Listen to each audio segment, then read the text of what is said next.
Mobile ফোনের সুবিধা ও অসুবিধা নিয়ে বিপক্ষে বলবেন আদিল হক। চতুর্থ বক্তা আদিল হক।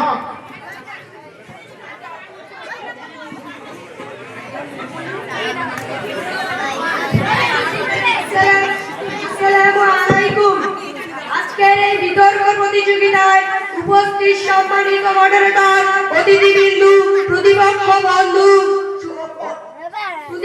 বন্ধু সকলের প্রতি রইল শুভেচ্ছা ও অভিনন্দন। ধন্যবাদ মাননীয় মডারেটর, আপনার অনুমতি ক্রমে এই বিতর্ক প্রতিযোগিতায় যে বিষয়টি উপস্থাপন করব তা হলো মোবাইল ফোনের সুবিধা অসুবিধা।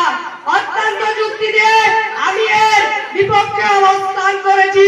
আমি বিপক্ষ দলের চতুর্থ বক্তা। মোবাইল ফোন আমাদের শিক্ষা জীবনে অনেক বাধা সৃষ্টি করেছে, তা বলার মতো ভাষা আমার নেই। মোবাইল ফোনের কারণে শিক্ষার্থীরা নানান জ্ঞান ও খারাপ ভিডিওর উপর আসক্ত হয়ে পড়েছে।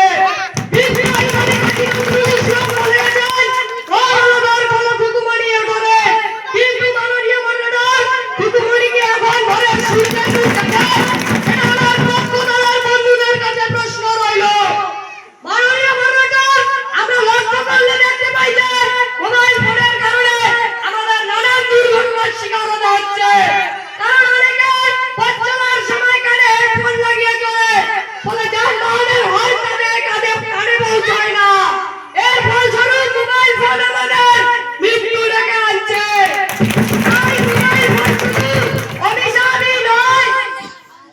তাই মোবাইল ফোন শুধু শিক্ষা ক্ষেত্রে অন্তরায় নয়, বরং অভিশাপ। তাই আমি পক্ষ বন্ধুদের বলতে চাই, তর্কের খাতিরে তর্ক করা যায়, কিন্তু বাস্তবতা ভিন্ন। অতিরিক্ত মোবাইল ফোনের ব্যবহার চোখের দৃষ্টিহীনতার কারণ হতে পারে, এছাড়া চোখের ক্ষতি কমে যেতে পারে। এছাড়া মানুষের নানাবিধ মানসিক সমস্যার সৃষ্টি হতে পারে। তাই পক্ষ বন্ধুরা, আপনারাই বলুন, মোবাইল ফোন কি শিক্ষা ক্ষেত্রে অন্তরায় নয়? আসসালামু আলাইকুম। ধন্যবাদ আদিল হক। মোবাইল ফোনের সুবিধা ও অসুবিধা নিয়ে পক্ষ দলের চতুর্থ বক্তা শাকিরা পারভিন।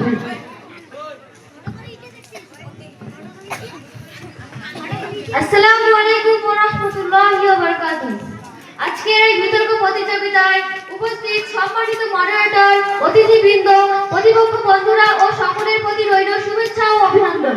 ধন্যবাদ মাননীয় মডারেটর, আপনার অনুমতি ক্রমে এই বিতর্ক সভায় যে বিষয়টি উপস্থাপন করছি তা হলো মোবাইল ফোনের সুবিধা ও অসুবিধা। অত্যন্ত যুক্তি দিয়ে আমি এর পক্ষে অবস্থান করছি। আমি পক্ষ দলের চতুর্থ বক্তা। মাননীয় মডারেটর, আমরা সবাই জানি বর্তমান যুগ তথ্য প্রযুক্তির যুগ, আর এই তথ্য প্রযুক্তির যুগের একটি অন্যতম আবিষ্কার মোবাইল ফোন। মোবাইল ফোনের মাধ্যমে বিশ্ব এখন আমাদের হাতের মুঠোয় চলে এসেছে। বিদ্রোহী কবি কাজী নজরুল ইসলাম বলেছিলেন, বিশ্বজগৎ দেখবো আমি আপন হাতের মুঠোয় করে, আর যেটা সম্ভব হয়েছে মোবাইল ফোনের মাধ্যমে। মাননীয় মডারেটর, কোন শব্দ অর্থ ডিকশনারিতে না বুঝে বিপক্ষ বন্ধুরা যদি ভিডিও গেম খেলেন তাহলে সেটা কি মোবাইল ফোনের দোষ?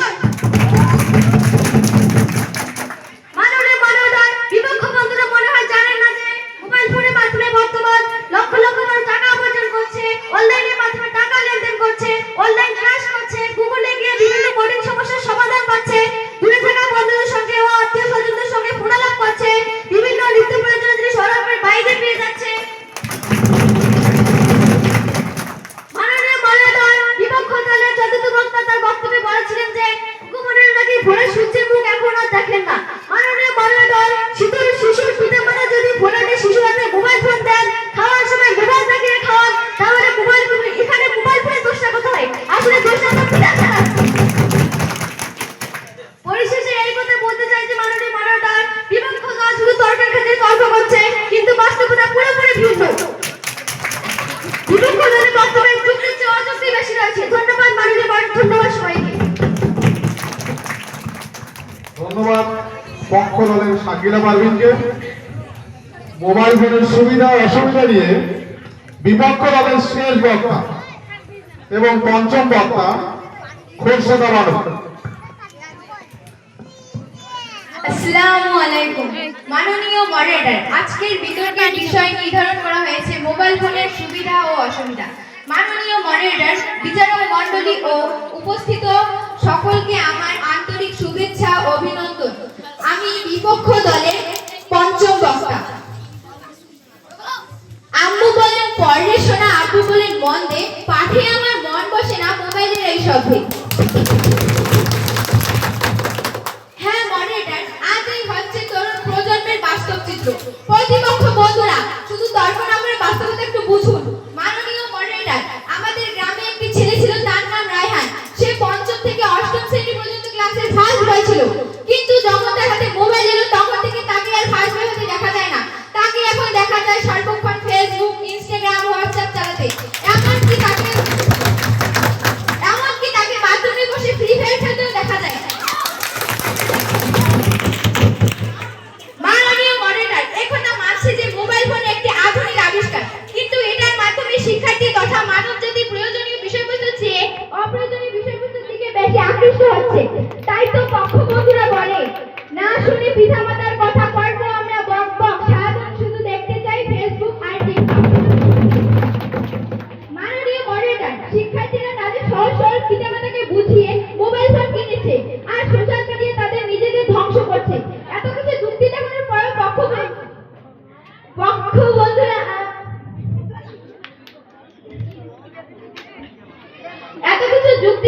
পরেও পক্ষ বন্ধুরা কি বুঝতে পারছে না যে মোবাইল ফোন আসলে শিক্ষার্থীদের জন্য কতটা মন্দ বা কতটা খারাপ?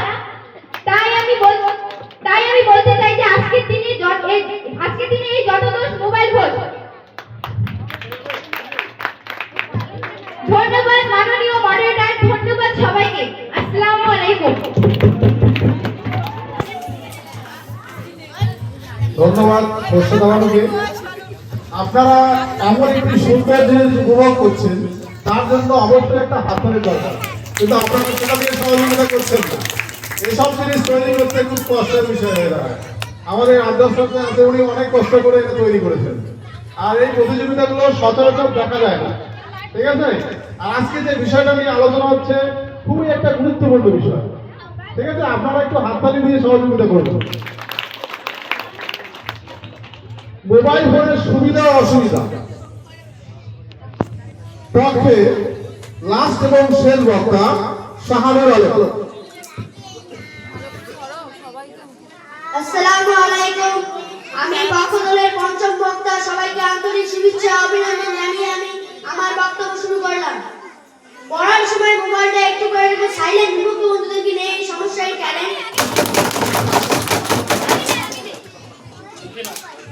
মাননীয় মডারেটর, ধরুন আমি বাইক সম্পর্কে কিছু জানি না, তারপরে বাইক চালাতে গেলাম।